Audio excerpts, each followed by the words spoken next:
Subscribe to our channel by clicking the subscribe button. Click the bell button and enjoy the latest uploads from our channel.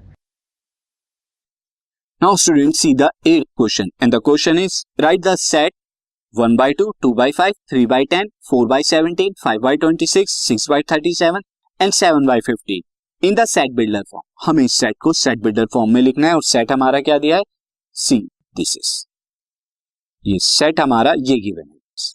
तो ये हमें set दिया हुआ है. अब इस सेट को आपको क्या लिखना है, सेट बिल्डर फॉर्म में. तो आपको देखना है कौन सी प्रॉपर्टी कौन सा पैटर्न फॉलो कर रहा है. तो अब अगर आप ध्यान से देखें यहाँ पे 1 बाई 2 को मैं क्या लिख सकता हूँ, 1 अपॉन में 1 स्क्वायर प्लस 1.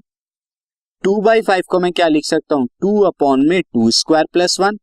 2 स्क्वायर प्लस 1 5 होता है.